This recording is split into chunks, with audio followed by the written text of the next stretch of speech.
Hey YouTube. Today I found myself working on a 2004 Mercedes-Benz C230. I was just replacing the alternator, but what I did notice after replacing the alternator, the power steering pump, the pulley, the insides, the bearings, it's making noise. So I just want you to just listen to this, because when the builder's actually on it, it makes a lot more noise. So I just, wanted you to hear this. Let me do it again.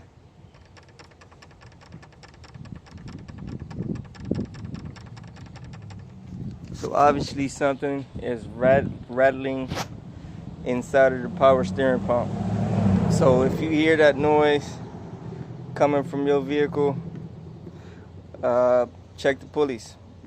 Check to see if it's the power steering pump. It's highly likely because there's bearings inside of there. Over time they wear out. So I just want to help somebody who've been hearing the noise from the C230, and couldn't figure out the problem. Thank you.